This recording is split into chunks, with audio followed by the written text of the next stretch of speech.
And we're live with our 163rd episode of Absolute AppSec. I'm Ken Johnson at CK Tricky on Twitter, joined by my co-host Seth Law at Seth Law on Twitter. Seth, say hi.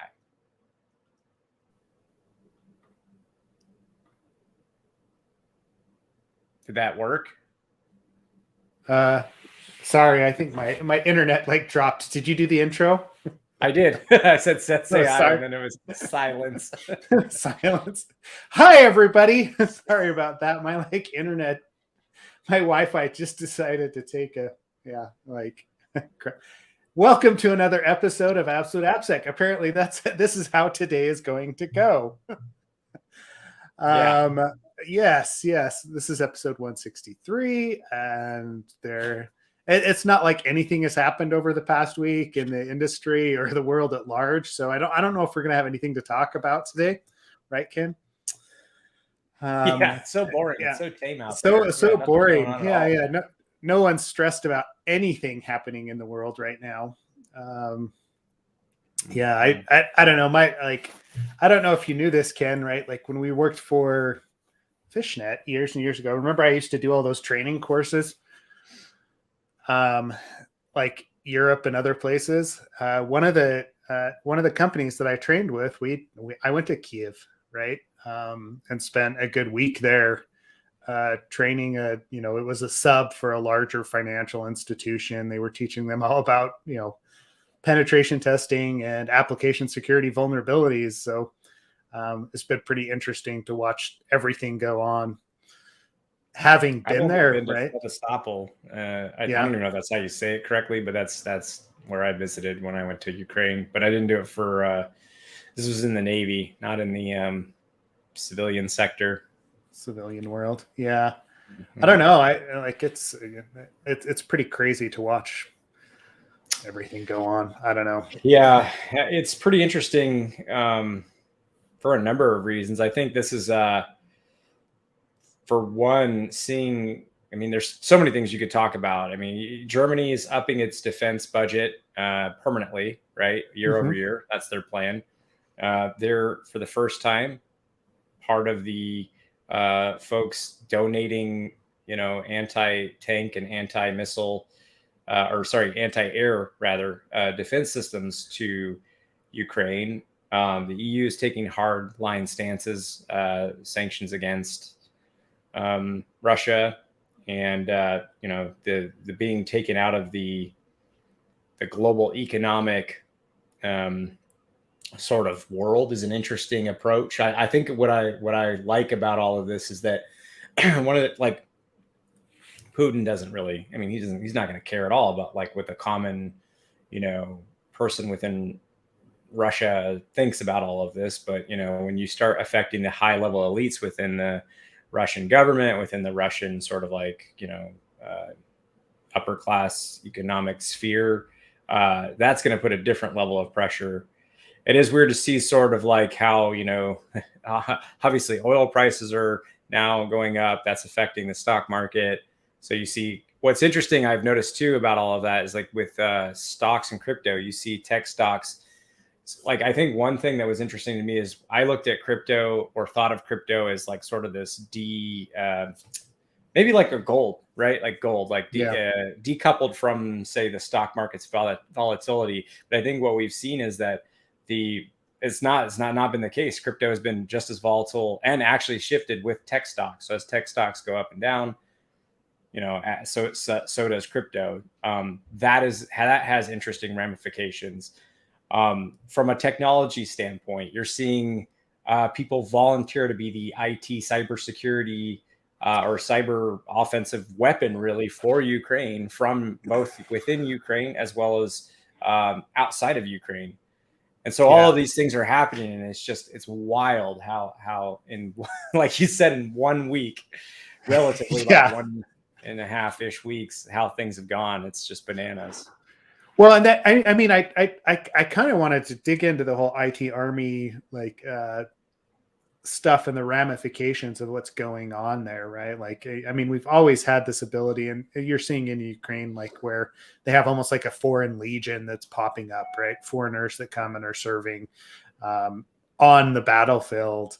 And this idea that, anyone anonymous, whoever can actually do the same thing and target, financial institution, government organizations of another country, just based on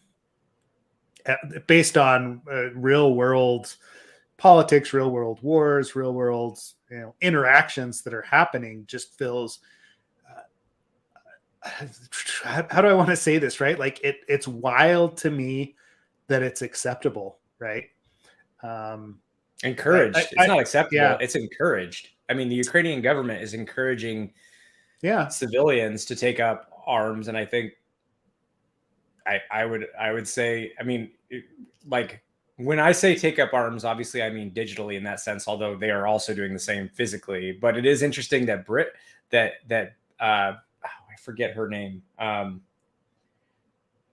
It's slipping my mind at the moment, but she encouraged like British citizens to take up arms against Ukraine, physically, not digitally, right? Like physically take up arms, if that's something they so choose to do. So it's weird that it's not only accepted on the digital side of things. I want to stick to that. On the digital side of things, it's not only accepted but encouraged, and they're building this little cyber. Yeah, and I have seen a little bit of pushback on you have to realize what you're doing, right? Because we know that there's unintended consequences, and targets may have other backbones, or they may be associated with other countries, other industries, other companies that are just that aren't involved in the conflict, right? Like, you start to look at, okay, where does this traceback actually happen? Where are they hosting this site, this application? I mean, we do this all the time when we're scoping out just normal penetration tests, as far as, okay, what's the outer layer? What is the actual target? What are we trying to assess?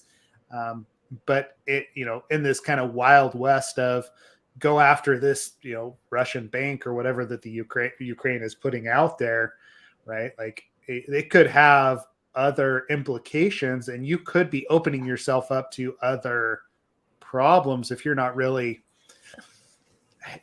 careful about it, right? Like, I mean, we saw this in the early days of just like responsible disclosure, and hackbacks and everything else that used to happen on the internet. It probably still does. It's probably gone underground a little bit more. But if portions of that bank are hosted in AWS or, Alibaba or wherever, right? Like other cloud providers, like it's hard to separate that out from other people that are in that same environment. And especially, distributed denial of service attacks. You're going to be taking down more than just a single host. And I don't know, like I'm pretty leery about, number one, enlisting to become a part of those efforts without knowing the full ramifications or protections that are involved, right? Because there are none. Like it's an open book right now as far as what's allowed, and we don't know what the ramifications are. We don't know what the results and the consequences of that are going to be. Yeah, I suppose there's an argument to be made too for there's always that chance, like whoever's sort of a handler of these groups, abusing that to go after targets that seem like they're part of the objective, but aren't. But I totally get like the hacktivism aspect of this, and yeah, I mean it's a difficult situation, right? Yeah, I it's like I'm very. There are, yeah. So like to kind of expand upon what you're saying, I mean, when you do this for a government, I suppose they have more intel, there's more regulation, there's more oversight, I guess, in general into, making sure you're choosing the proper targets, that these are the proper targets. There's, like I said, oversight and not going too far and such. But I think this is one of those cases too where it is kind of an unprecedented, well, I shouldn't say it's unprecedented. It's definitely, I mean, this has happened before in history, but what's unprecedented about it is the technological aspect where you have, effectively like civilians being told to use their skills to weaponize. Like these are IT, but to be clear too, some of these people are not security people. They're just IT people that they're weaponizing for security, offensive security activities. As far as I understand, right? As far as what limited information we get. And so I don't know. I guess I totally I understand. If it was my country, I'd definitely be, fighting back any way I could, whether that's with a gun or with a keyboard. But definitely something to think about is being careful. I actually hadn't heard that, or I hadn't, to be honest, I hadn't thought too much about that aspect, but that's an interesting point that you bring up. Yeah. I mean, the collateral damage, right? Like I just want people to be careful and to realize, that there are consequences to what's going on. It's very easy to jump on the bandwagon and participate, right? Like if you are so inclined, by all means, go and participate and, do what you can, but be realistic about what the targets are, how you protect yourself. We know that there are ways to cover our tracks, right? Everyone does. And I wonder what the blowback's going to be.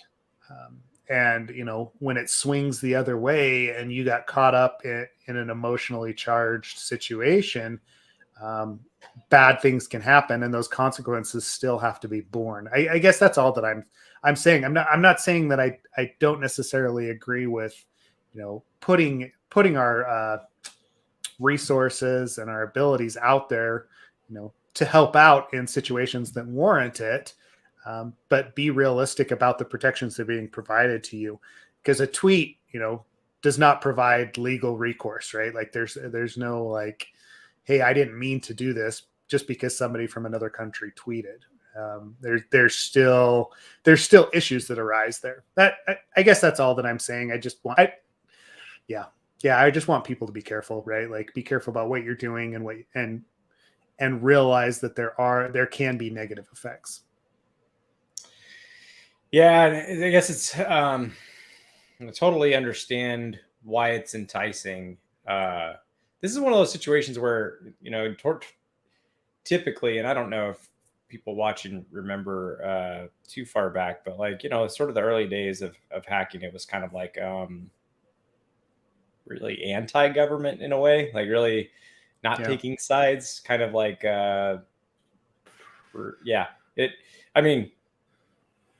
there's multiple ways of looking at that. You can make arguments on either side. But anyways, now I can say I don't think that this is so much a thing of like this government, so much as what this person's doing is objectively bad. There is objectively no good reason for it other than to expand territory and try to take back what the former Soviet glory. There's no good reason to do this to people. And I think that's what makes it interesting, is it's objectively bad. There's no subjective aspect to this. So I get why it's enticing, but I think you should always be careful. I mean, I of all people have always been the person saying I will no longer hack for any government just because of the, my experiences with that. But in any case, it's definitely an interesting time. Well, and I mean, I understand the,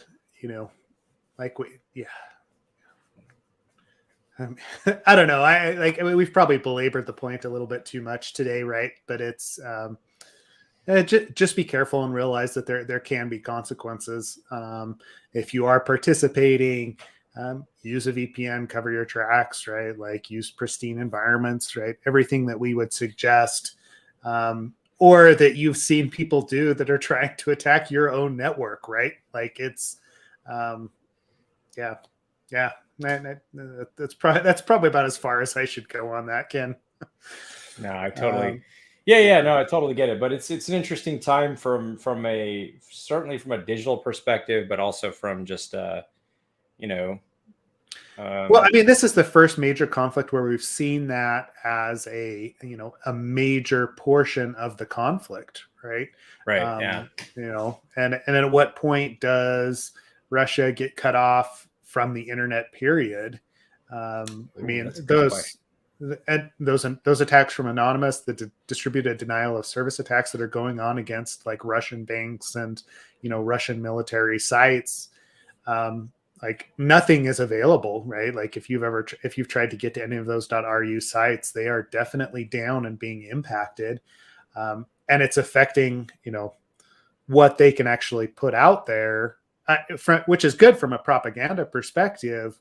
But I worry about also like the flip side of this can be weaponized for other purposes as well. And yeah, One thing it could do is inside of Russia, it's a smaller but growing group of Russian citizens that are anti this invasion, right? They're not with Putin. They're not with their government. They're upset about it. They're being vocal. They're protesting comes with a very, very high cost inside of Russia, right? And we know that it is not the same place as obviously where we're at, but there is a group of folks fighting back saying this is wrong, this is objectively bad, et cetera, et cetera. When you take away internet access, you also limit the online communication of those dissidents, those folks that are against this. And so there's also those consequences to consider as well. As well as like, obviously there's intel to be gained from smart devices, from internet connected devices, and communication. So there's other ramifications too of cutting them off that might be negative for the rest of the world as well. So there's a lot to think about. That's for sure. Yeah. Yeah. I mean, I'm glad I'm not making those calls or those decisions. Right. Yeah. I don't know. The whole thing is just messed up. Right. Like, and it all happened. So last week, Ken and I were teaching our secure code review course to a group, while the whole invasion was kicking off. Yeah. And And they're in Europe. Some of the attendees were in Europe, and we're like, wow, we're glad they stuck with us, because learning how to identify vulnerabilities is important, right?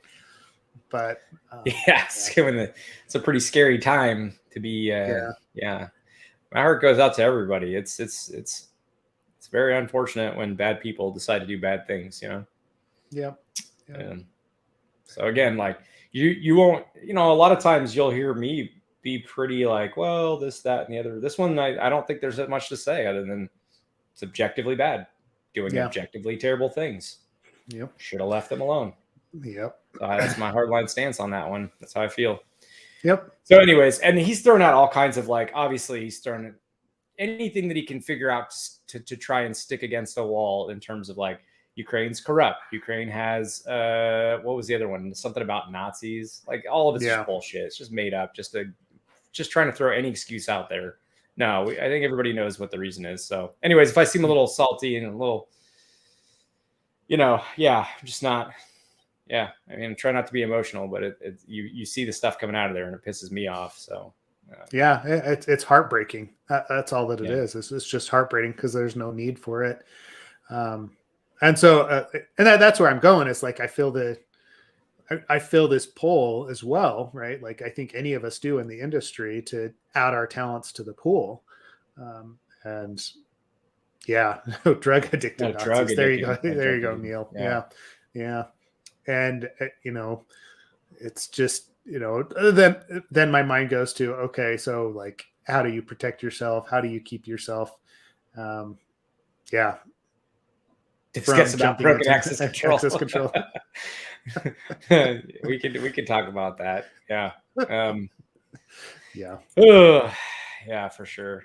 Interesting times. Times. Yes. So maybe we flip to something else now. Shift gears. Here, I'll start with training course for Colonel Khan is filling up. It's about a month away. Ken and I have booked. If you are interested in the secure code review course, please attend. We had a really interesting course last week. That one was a private course, but this one is public and open to anyone that's interested. As long as you can make it there to KernelCon, it'll be a good time. Should we mention also a conference occurring in a specific part of the world? Where would that be? You may or may not know about. Yes. Except I don't know. Like Neil, it sounds like he's listening. Oh, it is. It's listed on the Twitter site or on their Twitter, but not necessarily on the full site yet. Yeah, I'm bringing the link up now so I can share it with folks. There you go. That's good enough. So June 27th through 30th this summer at Waikiki Beach Marriott Resort and Spa on the island of Oahu, there is going to be a Locomoco Sec. Wait, where is that? I don't believe it. It's happening. It's happening. So, brighter note, there's going to be a pretty awesome product security conference occurring this summer in Hawaii. So, yes, sweet. I am down to go. I believe I've looked at their regulations and everything. It should be fine to go. Awesome.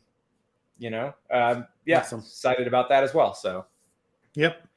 Yeah, it doesn't even like the CFP and stuff isn't quite open yet, but the dates are announced.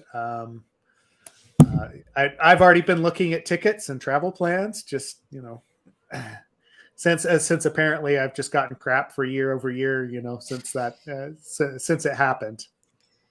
Cool. And Neil, CFP any day. Cool. Sweet. Yep. I would just advise you to watch the Twitter account for Locomoco Sec or Neil on Twitter and DM. Either of those would probably have the details when they pop up. So cool. I'm looking forward to that as well. From a news perspective, Ken, maybe we should get into something technical. Broken access control, maybe. I don't know. Right? No, I mean, if you do, you have any? So I'm gonna butcher your name. I apologize. If you Rafin, is that how I say it? If you have any specifics you'd like to know about broken access control, we can certainly discuss any of the specifics you have there. While we're waiting for your clarification there, we can talk about, I was curious if you wanted to talk about that not storing environment variables, secrets of environment variables article at all. Let's do that if you want. All right, I'm going to put it up here then. Because I know this popped up in Slack as well last week. I think it was Cole or somebody was asking about it, right? Or maybe it was Derek, storing of secrets and how to actually use secrets in these different environments and with applications. So, I go back and forth on this, right? Storing of secrets in environment variables, because this seems to be the way that we inject things into cloud environments in a common, or I've seen it over and over, I guess, right, is what I wanted to say. So the article itself is arguing against that, right? Yeah, so it argues against using environment variables primarily because I think I guess to break this down, the proposal is to instead use an ephemeral file system mount, a small file system mount to store those secrets, such or similar to how HashiCorp has its Vault ephemeral file system. But what's interesting is that there's a hard line sort of made where once the application is actually fully initialized, then that file system should no longer be accessible. So basically, as the application loads into a running state, those values are grabbed from that temporary file system and then are no longer accessible after the application is fully initialized, which is interesting and not definitely not impossible to handle, but it's and I've seen it done successfully this way as well. Yeah, I guess it's an interesting approach. One thing that I was thinking about though is like the rotation of secrets would be a bit difficult here in this case on a running application. That point is kind of discussed below very quickly in this article. It's like secrets management services are overkill for most static third-party API tokens used by web applications. Rotating keys for third-party APIs is almost always a manual process. The likelihood of misconfiguring the secrets management service is also not to be discounted. Yes, obviously going through and rotating your secrets on the individual services inside of those different providers is a manual process for sure. But, do you want to like reinitialize the application once you need to rotate keys? Maybe it's not a big deal. I mean, sure, it's a way that this is certainly a way that things get done. It's not totally abnormal, though, like having no firsthand experience with actually trying myself to rotate secrets and using this. I guess another argument he makes too, I should go back to, is Kubernetes. Is that the usage of orchestration, specifically called out here, Kubernetes makes all of this a bit easier, fashionable, whatever you want to call it. Do you think that I can tell you why I think it is a problem if they're stored in environment variables, and that's pretty easy. That's like, how many vulnerabilities did we discuss and talk about and show where the end result is being able to access the file system or run commands, right? Tons of them. Remote code execution, command injection, deserialization issues, you name it. I mean, which I guess do end up as usually remote code execution vulnerabilities, but whatever. Like we could go through a laundry list of things that end up with, even when we talk about SSTI, template injection, something that's becoming more common. Like you can run an env command and get the output from the environment variables. So there's a number of vulnerabilities that could be present in an application that would allow you to retrieve those secrets. Yeah. Yeah.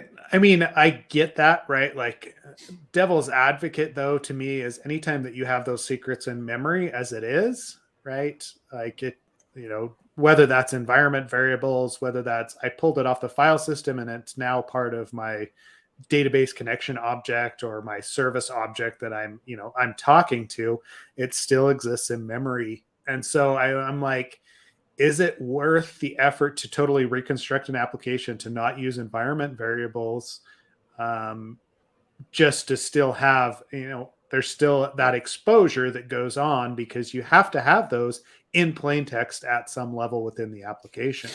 So yes, like we're making it, using environment variables maybe feels a little bit lazy, and it was the easy solution at the time. But I don't know if it's worth architecting an application to lower that risk when, taking care of RCEs, making sure things are up to date, right? There's other ways to eliminate that risk of being able to access those environment variables, along with things like key rotation and AWS being able to do like instance access, right? Like there's other ways to go about it.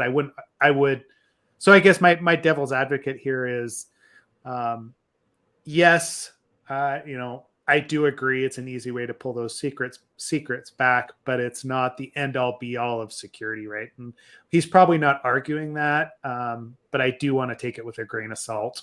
That's all.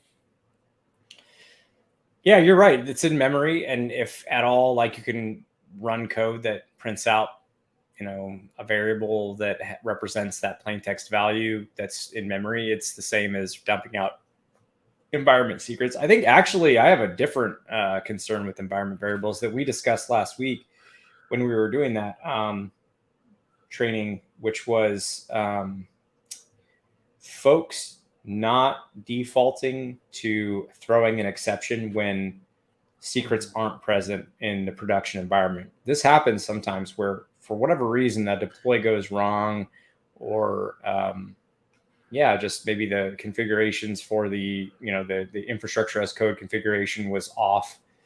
And what ends up happening is that the secrets don't get deployed correctly to the environment variable.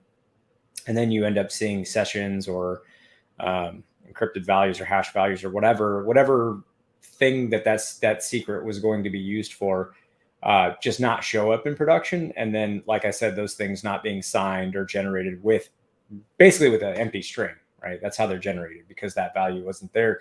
And the correct way is to not even, or they default to a very simple static value that's in the source code, right? Like it's or default 123 or something like that, right? So both are equally pretty dangerous. The best option there is, like I said, I think we were talking about just throwing an exception. Throw a 500. Don't let the application come into a fully initialized state unless those values are actually present. And I think that's a bigger concern than bike shedding over, like, where the storage is occurring, especially like you said, when regardless that value is in memory, and there are a number of ways to extract what's in memory from a running application. Yeah, well, and that's just it, right? Like if you have RCE, you have the ability to extract environment variables. You probably have the ability to actually run some other commands as well. And with introspection, and like I'm thinking specifically of Java and all the Java applications that are out there, right? With introspection and reflection, you are able to actually look at those objects and what's actually running once you have the ability to execute code. It does make it more difficult to get at those plain text values, yes. And so there is a layer of security that's there. However, it's not a bulletproof solution. That's all I want people to recognize. Anytime we have those plain text values and we have to handle them, it's not a bulletproof solution. It's going to be difficult. I don't know. I have a hard time saying this is the best way to handle secrets. That's It is funny how, and I know you're very cleverly avoiding the word metaprogramming by using reflection, inspection, and introspection instead. Although that is what Java calls it. But yeah, no, like metaprogramming is inherently also causes extra attack surface or extra issues when things are that flexible. And like you said, you can use, especially if you're able to write code that then is executed by the application, like we see with like deserialization vulns. Yeah, absolutely. You're going to be able to inspect any element or any object within the running application and see, where it was defined, what its value is, everything you want to know. You can even override those functions. There's crazy stuff you can do with introspection, reflection, metaprogramming. Very cool things that you can do. Come on, I was trying to stick to Java, but sure, we'll pull Ruby into it. But Python has the same, like all of the interpreted languages, they all have the same thing. Like prototypes, like JavaScript, everything has the ability to actually describe different objects and classes, and to figure out what's going on programmatically, which is a great thing from a development perspective and programming perspective. But it does expose all of those interfaces and all of those objects to malicious code if you can insert malicious code. And so that's why I'm going back to, right? Like if this is the only thing in your application, right, that is being found, right, is this use of environment variables to store secrets, and you've got everything taken care of, all right, maybe spend some time working on it, but it wouldn't be my first recommendation as far as like, hey, you've got an application that's completely falling down and has all these vulnerabilities. Let's go make sure secrets aren't being stored as environment variables first, right? Sorry, I saw Neil's comment and it made me laugh out loud. Sorry. Let me just read it so that those who listen and don't watch can know. So he said, be sure that that the 500 you raise for a missing secret prints out all the environment variables in plain text for debugging purposes. Yeah. Hey, absolutely. that is the Django way. Let's be honest, right? Like that is, yeah. That's how we do it. That's how That's we do how it. we No, do it. that's, Yeah, that's awesome. yeah, that's pretty hilarious. Yeah. Maybe don't print out. Yeah, don't print out your stack traces in your. Yeah, always hide that stuff from the users as well as environment variables. No, a recent test. As long as you hide it within a a JSON response object, it's fine because the front end React will never see it, right? Like or Vue or whatever, right? Yeah. Yeah. Yeah. Well, cool. Well, no, actually, I like your take there. It's pretty on point.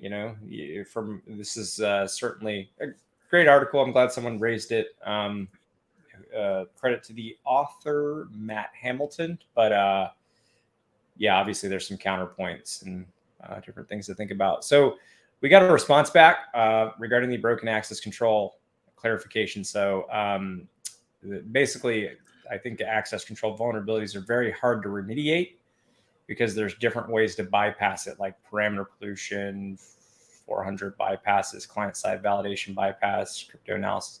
Yeah, I mean, I guess so first you kind of have to define access control, like where, right? The typical relationship that we think about is server and client side. Client side controls are always for optimization and never for security. So that's an easy boundary. That's really how we look at it. Server side being the back end logic, the stuff we're not supposed to be able to modify. Client stuff we should be able to modify. So that's why it's not a control. Whereas server side, we shouldn't be able to easily bypass access controls. Now this can get I guess there's a few ways to talk about it. There's the authorization style decorators, which are used as access control mechanisms or enforcement mechanisms. I mean, I guess you could look at access control pretty abstractly. You could, I mean, so not just authorization on endpoints, permission levels can get complex. What resources that the application generates that you can access. Yeah. Trying to think. I mean, also, so architect. Sorry, what's that? No, I like you're going down that path. My take on this is understanding what the structure of the application looks like or the environment looks like in order to assess access control vulnerabilities is where it has to start, right? And I think that's what you're getting into. There's so many ways that it can go wrong. And Rafin, feel free to speak up if you have further questions. But the idea that it is hard to remediate, you're absolutely right. Without full understanding of what the application is trying to accomplish and how it accomplishes that, access control is always going to be an issue. And then understanding what is actually exposed by an application. And then, the role matrix that Ken's rolling into, he's talking about here, is also fairly interesting because those become very complex. I see some applications where it's very simple because it is just like a regular user and administrator and anonymous users or internet users, right? That kind of paradigm is fairly simple, but the second that you start to assign roles within those different levels of access, what can they get to, how do they access different parameters, all the different bypasses, there's always going to be issues here. So, and Ken, I totally interrupted you, sorry about that. No, I was trying to think of no, not at all. I was actually trying to think of remediation advice. It differs. So some easy hit list way. I was just trying to think of some easy here's how you actually kind of walk through the most common ways to identify when you have those weaknesses, and then see if that's applicable to this scenario. But anyways, what I was thinking about. So one of the things we show with source code review is identifying what those authorization decorators are, and then setting up simple semgrep rules that, so once you figure out how our authorization decorators or filters or whatever you want to call them, how are those applied against each route? And a route obviously matches to meaning a route being an HTTP path that you're requesting, how is the authorization enforced on that route? So once you figure out how that's defined, like when we give our course, we show there's several ways to do it depending on which web framework or technology you're working with. Sometimes it's inside of a controller file, like you see with Rails. Sometimes the authorization function's applied on the actual route definition, like such as Node Express. Sometimes it's above the actual action itself, like you see often with Django and .NET applications. So really, you have to figure out where and how are these decorators applied, and obviously, then you also need to understand, what that maps to in terms of like what permissions those decorators are expecting a user or whatever role to have, right? So then you'd want to do a negative search and look for places where, and this is where I was talking about with SemGrep, you can easily write rules where you say, hey, now that I know how it's supposed to look, like concrete example would be when we showed Node Express, anytime there's a route defined with only 2 parameters, it means there isn't a middleware option defined. And that middleware is typically where authorization occurs. So imagine you have 3 components. You have the first part is the path. The second is the authorization middleware. And then the last being where it's going to actually be processed. Now that we know that pattern, when we know that there's essentially going to be 3 parameters given when a route's defined. And if there's not 3 routes given or 3 parameters given, then we know there's no authorization applied on that route, at least in the way that they've defined, assuming they've defined the routes in that way. I mean, there's other cases we talk about where you can use app.use and then some regex and you can apply it against multiple endpoints, but I don't want to get into that. I want to keep this pretty high level. So once you have a pattern for like your negative search, you write a semgrep rule and you look for everywhere where that authorization is not applied. That's an easy way to kind of determine where access control might be broken.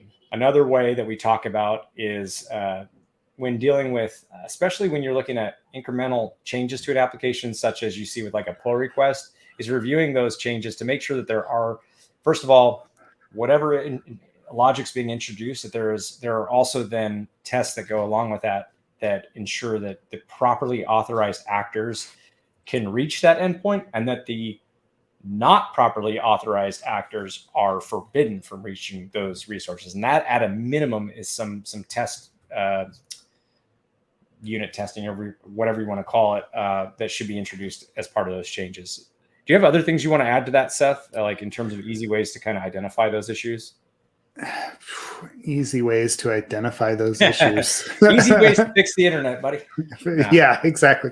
So I don't know, right? Like it's number one in the latest OAuth top 10, right? Like, and I'd be hard pressed to say I find applications that don't have access control problems, at least in some form, when we're doing, our typical application assessment against mobile and, typical web applications. That being said, most of the time it is, that thinking about it horizontally, right? Like one account attacking another one, vertically trying to escalate privileges, either as an anonymous user or as a user to an administrator. And then looking at things like, what the controls are that actually enforce authorization or access control. So that would be, your cookies, your API keys, your JOTs, even like locations or, URLs at times, right? Knowing what a URL is may actually be the only protection that's in place. And I think that's what you're going back to with, identifying the authorization functions from a secure code review perspective. That's how we go about it.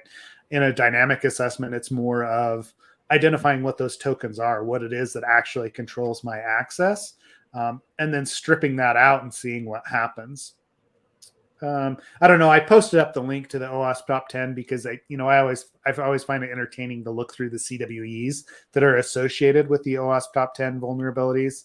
And in this case, you've got things like improper authorization, but also incorrect authorization, right? Like those are 2 CWEs that are both defined. And it Is one not formal enough? I guess, right? Like I'm like, one's improper, one's incorrect. Yeah, take your pick, right? Like you could probably go read up on them. One didn't show up with a tux and bow tie on, I guess. Yeah, apparently, yeah. Improper instead of incorrect, and then missing, missing or what is it? Incorrect default permissions. I don't know, right? Like improper authorization and improper access control, right? Okay, so we've got different definitions that are going on there. But there is quite a list of mapped CVEs or CWEs, sorry, CWEs to, that broken access control vulnerability for OWASP. And like, we're not going to be able to contain it all in 5 minutes, right? Like you realistically, what you want to do is go through and look at the different items that are contained within it. And come up with your own process on, okay, how do I first enumerate what's available to me and then how access control is defined? That's all I can really say to it, right? I guess that was more than probably was necessary. No, I actually, I'm just. Well, by the way, I'm laughing at Ken Kohler's. We need a CWE. This is just terrible. This is horrible. Yeah, I think we should also mention that CSRF is considered an authorization function, and this is a good reminder that this is something you should also be looking at, is to ensure that. And so I guess in that vein, it technically wouldn't it? Well, what do we call it? Method interchange. Wouldn't technically method interchange be sort of like a broken access control in that way, since it does allow for CSRF in most frameworks? Yeah, it definitely is, right? Like, and yeah, I don't know. Misconfiguration as well, like not, doing the proper origin, giving the proper origin directive. And sometimes you see people even reflect the origin back. We had, who did we have on a long time ago to talk about that? Kevin, Cody, and Tim Tomes, right? Didn't they discuss that a bit? Their research? Their research into cores was really interesting, right? Mm-hmm. And, mass attacks. What's that? No, go ahead. As you think about it. No, as I go through this list, I get it's starting to kind of clarify my mind. I'm going to say their names poorly. Ruffine. I apologize if I'm saying that incorrectly. When I look at this description, it's like everything under the kitchen sink, and that's not something against OWASP, but I get it now when you read it all broken out like this. Like, it could be rate limiting being off, like I said, cores or origin headers being incorrect, not logging access control failures and alerting admins on it. URL redirection. Obviously. Yeah. There's a lot of things listed inside of this. I think honestly, accessing API with missing access controls for post, put, and delete. Well, I wonder if that's just saying those are APIs that have dangerous according to the RFC specifications, dangerous HTTP verbs, and they don't have access control on that. I assume that's not method interchange. I think that's different. Parameter tampering or force browsing, internal application state, HTML page by using an attack. Oh, one that that I think qualifies is that the ASP .NET's redirect that we talk about, where redirect, if you give it that set 2 parameters.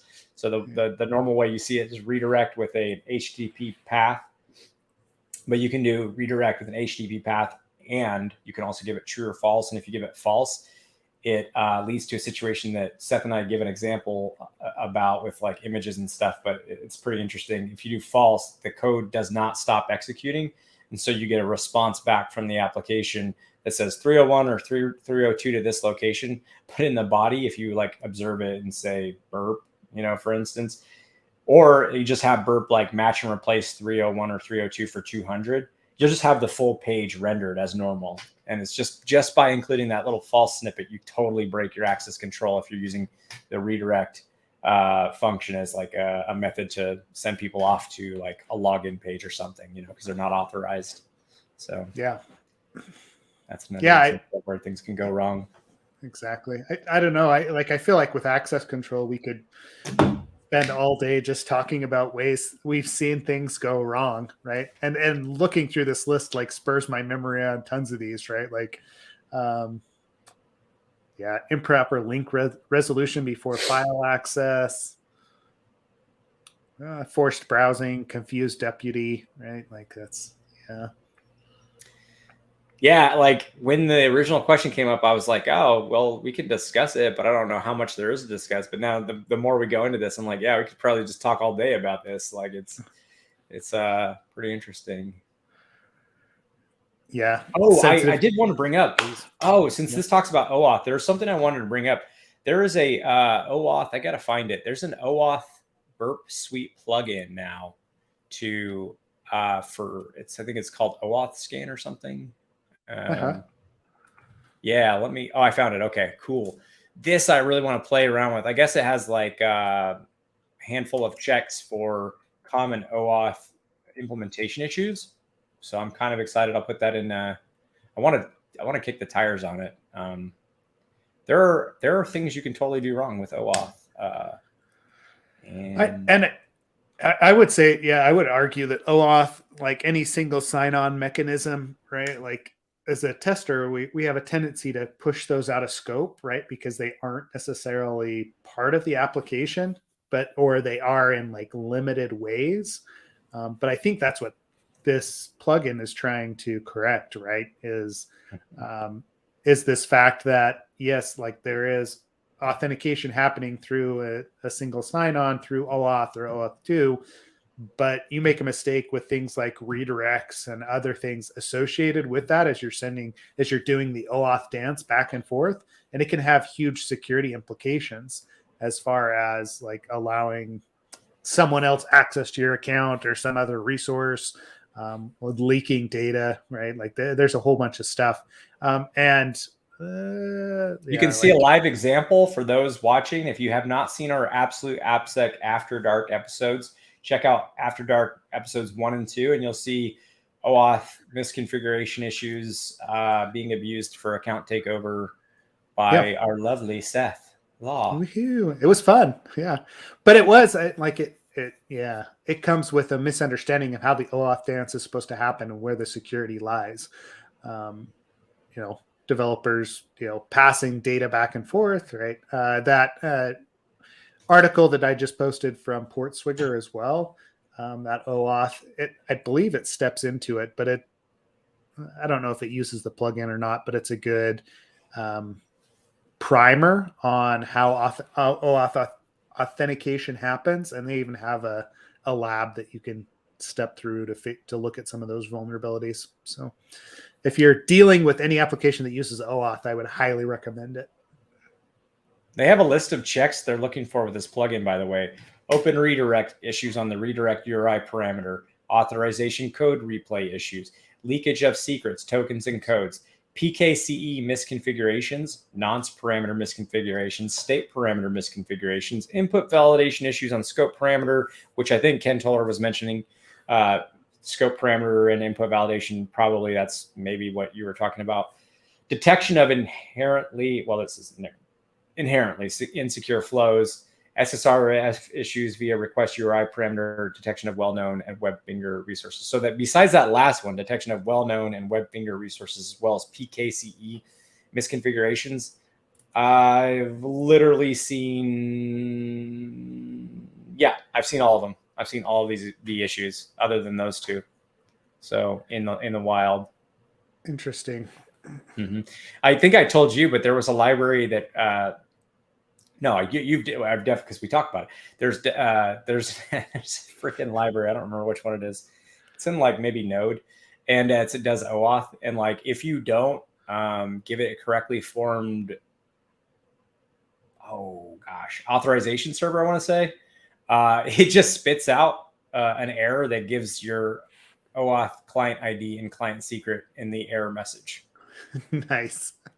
It followed Neil's advice, basically. So yeah, 500 error. Here's everything you would need to possibly figure out what's going on.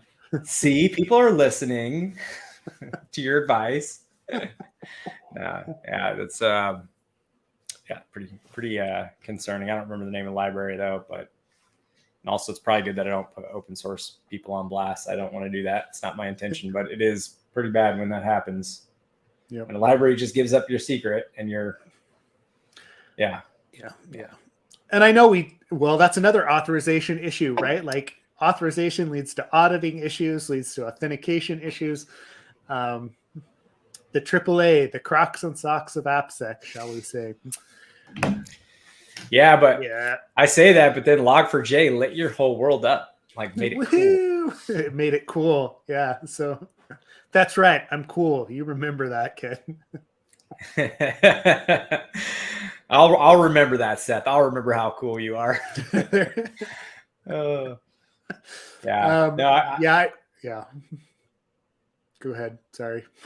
I was going to say the other thing I want to delve a little bit more into myself is OIDC, since that's kind of the newer hotness, and you see that being used with one case is my employer.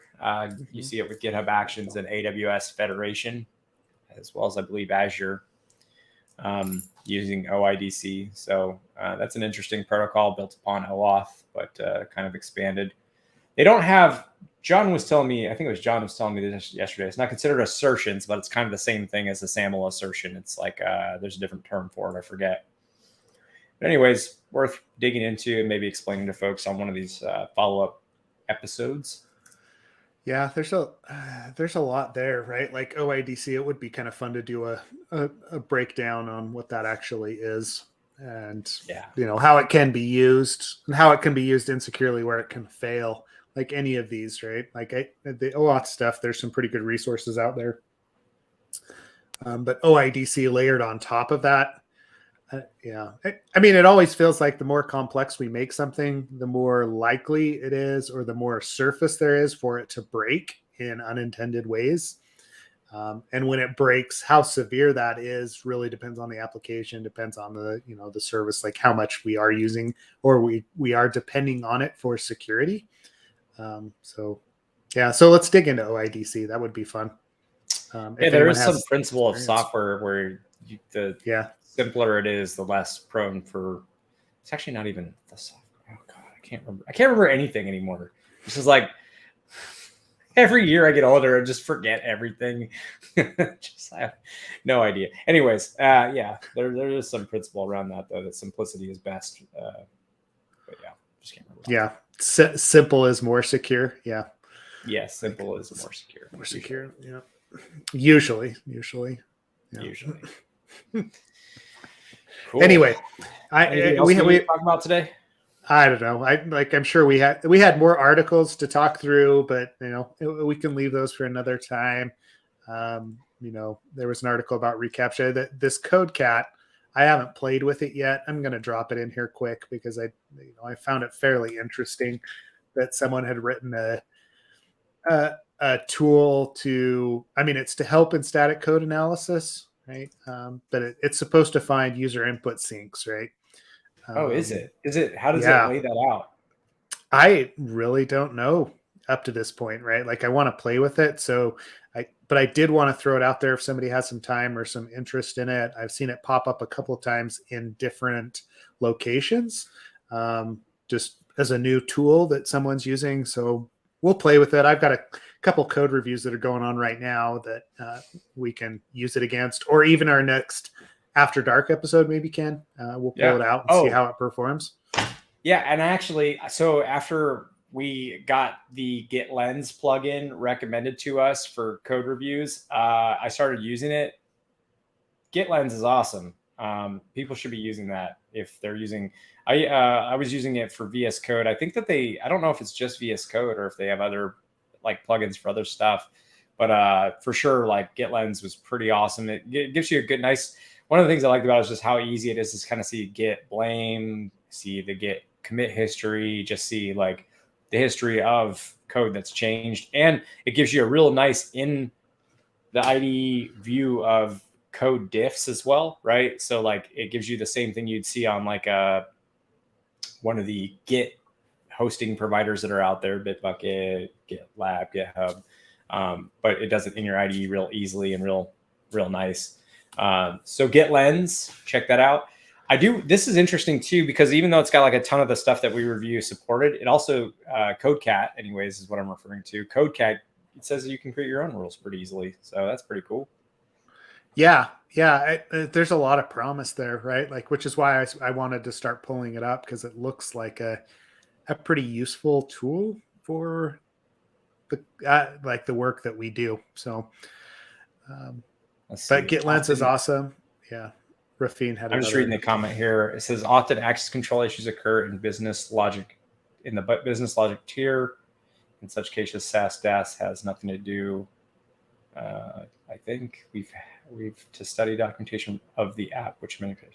Yeah. So actually, as part of our methodology, so that last point, we've got to study documentation around the app, which many testers don't do or look for. Yeah. So that's a key critical part that we talk about as being what we call non-negotiable. You have to learn, you have to read the documents, any documentation the application provides to help you profile its behavior, profile the data flowing through it, DFDs, data flow diagrams, anything you can generate. At least it doesn't have to be like super in-depth. We're talking about a high level kind of DFD, as well as a, what's the last component of that? Tech stack, understanding the tech stack, because then you understand what the application's actually doing. Also looking at unit tests. We talk about you're looking at the unit test to understand more about the application and the intended behavior of the endpoints, what the request should look like, what parameters it's taking, things like that.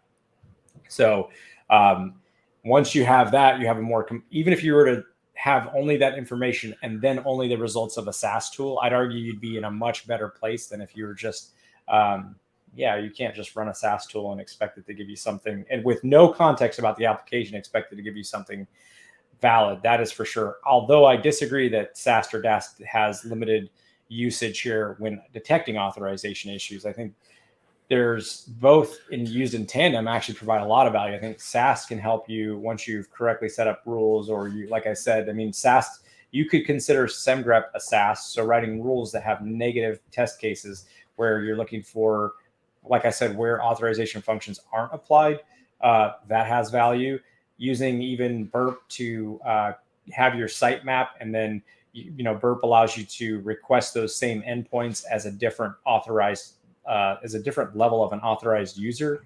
That provides value because now you can see what is accessible to an anonymous user, a logged in user, an elevated permission user like an admin or something like that.